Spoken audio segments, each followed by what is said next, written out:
जैसे कि आप सभी जानते हैं, सच की हमेशा जीत होती है और हमारी एक छोटी सी प्रयास आप तक बड़ी खबर पहुंचाती है। तो स्वागत करते हैं आप सभी का STS न्यूज़ चैनल पर। आगे बढ़ने से पहले आप इस वीडियो को लाइक और चैनल को सब्सक्राइब जरूर कर ले और साथ में बेल आइकन भी प्रेस कर ले। चलिए बढ़ते हैं खबरों की ओर। राज शहर से न्यूज को देख रहे हैं, कमेंट में जरूर लिखिए।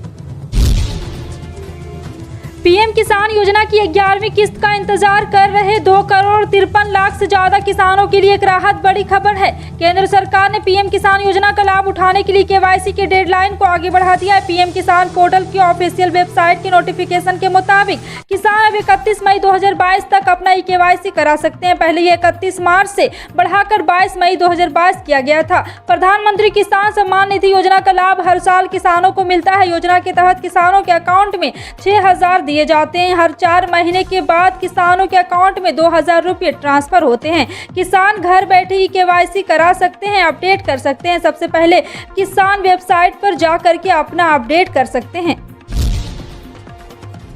5 राज्यों के चुनाव में कांग्रेस की करारी हार के बाद मध्य प्रदेश के पूर्व मुख्यमंत्री कमलनाथ ने सनसनीखेज बयान दिया है। भोपाल में न्यूज 18 इंडिया के सवाल पर कमलनाथ ने कहा कि वो खुद किसी भी पद पर रहने की इच्छुक नहीं है। उन्होंने 2018 में भी प्रदेश कांग्रेस का अध्यक्ष बनने की अर्जी नहीं दी थी। गांधी परिवार से अलग कांग्रेस का अध्यक्ष बनाने के सवाल पर प्रदेश अध्यक्ष कमलनाथ ने कहा कि 3 महीने के अंदर कांग्रेस के चुनाव में सारी बातें सामने आ जाएगी। हालांकि उन्होंने कहा कि दिल्ली, मुंबई और बेंगलुरु में बैठकर देश की बात करने वाले पार्टी के नेताओं के बारे में सोचने की जरूरत है।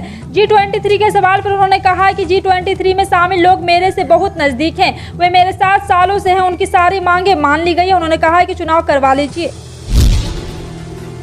यूक्रेन में जारी युद्ध के बीच दुनिया के कई देशों पर असर पड़ रहा है। जी हां, आपको बता दें कि इसी कड़ी में मिस्र भारत से गेहूं निर्यात करने के लिए बातचीत कर रहा है और रिपोर्ट के मुताबिक यह बातचीत अंतिम चरण में है। हाल ही में एक प्रेस कॉन्फ्रेंस में मिस्र के आपूर्ति और आंतरिक व्यापार मंत्री अली अल मौसली ने कहा है कि उनका देश गेहूं आयात करने के लिए भारत, अर्जेंटीना, अमेरिका और फ्रांस जैसे देशों के साथ बातचीत कर रहा है। और रॉयटर के एक रिपोर्ट मुताबिक भारतीय आपूर्तिकर्ताओं को अभी भी मिस्र अनाज खरीदार से आयात मूल्य के रूप में मान्यता प्राप्त करनी होगी। जी हां, आपको बता दें कि काहिरा में संस्कृति और विज्ञान शहर में अर्थशास्त्र के प्रोफेसर अली अल इदरीसी ने ऑल मॉनिटरी से बातचीत में कहा कि भारत मिस्र के लिए गेहूं आयात करने का एक महत्वपूर्ण विकल्प है।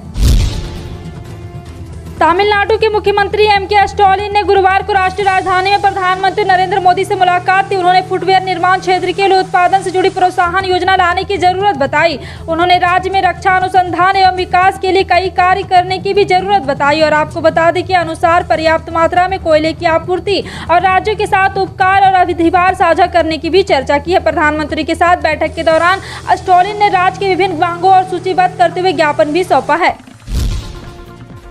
देश में कोरोना वायरस की रफ्तार धीमी पड़ती जा रही है। मोदी सरकार के नेतृत्व में कोविड वैक्सीनेशन तेजी से हो रहा है, जिससे कोरोना के केस कम हुए। कोरोना के कम होते ही केसों को देखते हुए महाराष्ट्र सरकार ने कैबिनेट मंत्रिमंडल बैठक में बड़ा फैसला लिया है। सीएम उद्धव ठाकरे ने राज्य से कोरोना के सारे प्रतिबंध हटा दिए हैं। सरकार ने सेक्शन 144 हटाया गया है। हालांकि अभी भी लोगों को मास्क पहनना अनिवार्य रहेगा।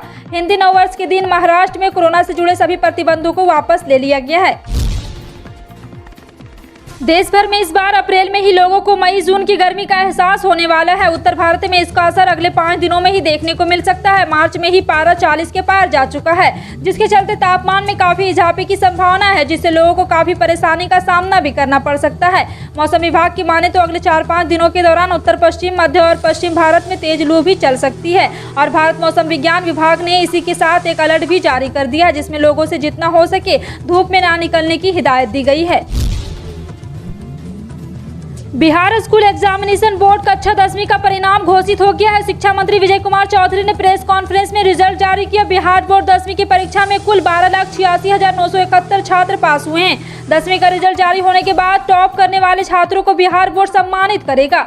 बिहार बोर्ड 10वीं की परीक्षा में टॉप 10 में 47 छात्र शामिल है। टॉपर के राज्य बोर्ड से लैपटॉप, किंडल, ई बुक रीडर और नगद पुरस्कार दिया जाएगा। टॉपर के लिए पुरस्कार अन्य छात्रों को भी आगामी परीक्षाओं में अच्छा प्रदर्शन करने के लिए प्रोत्साहित करेंगे। कक्षा 10 के बिहार परिणाम में टॉपर की रैंकिंग के अनुसार टॉपर के लिए नगद पुरस्कारों को विभाजित किया गया है। देश भर में बढ़ती महंगाई और पेट्रोलियम पदार्थों की कीमतों में लगातार इजाफे के खिलाफ हो रहे विरोध प्रदर्शन के बीच कांग्रेस के वरिष्ठ नेता और पूर्व केंद्रीय मंत्री कमलनाथ ने कहा है कि लोगों को दूध और राशन नहीं मिल रहा है, लेकिन शराब मिल रही है। मध्य प्रदेश की राजधानी भोपाल में आयोजित कांग्रेस के विरोध प्रदर्शन के दौरान उन्होंने कहा कि दूध और राशन के दाम लगातार बढ़ रहे हैं, उससे सस्ती शराब हो गई है। 5 राज्यों के चुनाव के बाद से कई महीनों में स्थिर रही पेट्रोल और डीजल की कीमतों में लगातार इजाफा हो रहा है। घरेलू गैस सिलेंडर के दाम में भी बढ़ोतरी की गई है। ईंधन की कीमतें बढ़ने से आवश्यक वस्तुओं के दाम तेजी से बढ़ रहे हैं। इसको लेकर कांग्रेस समेत कई लोगों ने इसका विरोध प्रदर्शन जारी रखा है। सुन्नी मुसलमानों की आस्था के केंद्र आला हजरत खानदान बहु 3 तलाक पीड़िता निदा खान ने भारतीय जनता पार्टी ज्वाइन करने पर धमकी मिलने का आरोप लगाया। निदा का कहना है कि मुस्लिम समाज के कुछ लोगों ने बीजेपी ज्वाइन करने पर उनकी शादी समारोह में आने पर पाबंदियां लगाई है। निदा खान ने हेट स्पीच और जान से मारने की धमकी को लेकर अपने पति और ससुराल वालों पर मुकदमा दर्ज कराया। पुलिस मामले की जांच कर रही है। निदा खान के मुताबिक वो रिश्तेदारी की एक शादी समारोह में सम्मिलित होने के लिए गई थी, लेकिन वहां पर एकदम से उनके ऊपर कुछ लोग हावी होने लगे। निदा ने कहा कि ये लोग शोर मचाते हुए उन पर दबाव बनाने लगे कि भारतीय जनता पार्टी में शामिल होने पर तौबा करे, तभी उसे निकाह समारोह में सम्मिलित होने की अनुमति देगी।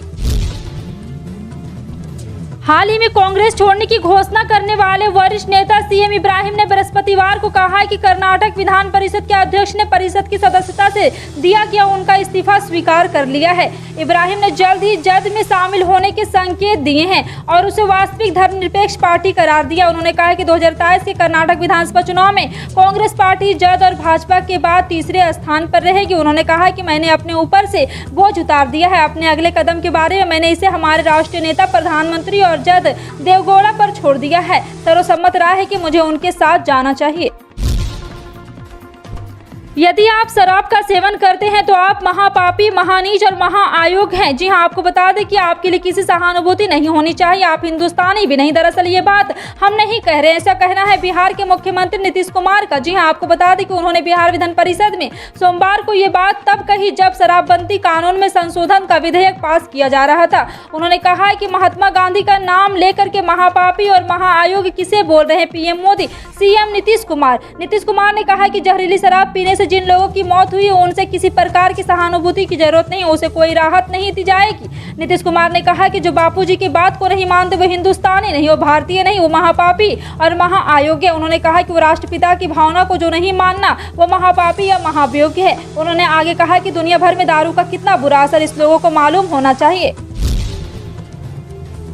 पंजाब कांग्रेस के पूर्व प्रदेश अध्यक्ष नवजोत सिंह सिद्धू एक बार फिर से अपने ही अंदाज में आ गए हैं। विधानसभा चुनाव खुद अमृतसर पूर्व सीट से चुनाव हारने के बाद से कुछ दिन वह शांत थे, लेकिन अब सड़क पर उतरकर प्रदर्शन करने लगे हैं। गुरुवार को पेट्रोल, डीजल, रसोई गैस की महंगाई के विरोध में आयोजित प्रदर्शन में शामिल हुए। नवजोत सिंह सिद्धू ने इस दौरान आम आदमी पार्टी पर तीखा हमला बोला। उन्होंने कहा कि यह नई सरकार पंजाब की रूह को समझौता कर रही है। राज्यसभा में बाहरी लोगों को भेजने का भी सिद्धू ने आम आदमी पार्टी पर आरोप लगाया।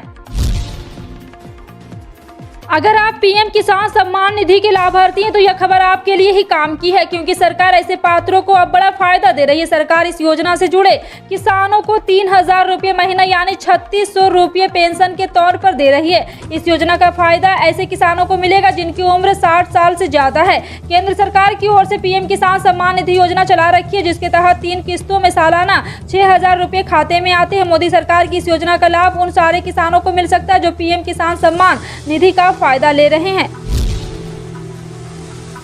प्रधानमंत्री नरेंद्र मोदी ने राज्यसभा के 72 सेवानिवृत्त सदस्यों की विदाई के मौके पर कहा है कि हमारे राज्यसभा सदस्यों के पास बहुत अनुभव है। कभी कभी अनुभव में ज्ञान से अधिक शक्ति होती है। हम सेवानिवृत्त सदस्यों से कहेंगे कि एक बार फिर से आइए। पीएम मोदी ने कहा है कि हमने इस संसद में लंबा समय बिताया है। इस सदन ने हमारे जीवन में बहुत योगदान दिया है। इस सदन के सदस्य के रूप में प्राप्त अनुभव को देश के चारों दिशाओं में ले जाना चाहिए। पीएम ने कहा कि भले हम इन 4 दीवारों से निकल रहे हैं, लेकिन इस अनुभव को राष्ट्र के सर्वोत्तम हित के लिए चारों दिशाओं में ले जाएं। चारों दीवारों में पाया हुआ सब कुछ चारों दिशा में ले जाएं। कांग्रेस अध्यक्ष सोनिया गांधी ने गुरुवार को लोकसभा में महात्मा गांधी राष्ट्रीय ग्रामीण रोजगार गारंटी अधिनियम पर केंद्र की मोदी सरकार को जमकर घेरा। जी हां, उन्होंने कहा है कि जिस मनरेगा का कुछ लोग मजाक उड़ाते थे, उसे कोरोना और लॉकडाउन के दौरान करोड़ों लोगों की मदद की। उन्होंने कहा कि इस योजना ने कोरोना और बाढ़ प्रभावित इलाकों में करोड़ों गरीब परिवारों की मदद की है। उनकी सहायता प्रदान करने में सरकार के बचाव में अहम भूमिका निभाई, पर सरकार ने मनरेगा के लिए आवंटित बजट में लगातार कटौती की, जिसके कारण लोगों के काम में है और मजदूरों के भुगतान में काफी भी दिक्कतें हैं। फिलहाल आपका इन सभी खबरों पर क्या कहना है, कमेंट सेक्शन में टाइप करके जरूर बताएं। पल पल की अपडेट जानने के लिए जुड़े रहें आप अपने NTS न्यूज चैनल से। मिलते हैं अगली बड़ी खबर में, तब तक के लिए जय हिंद।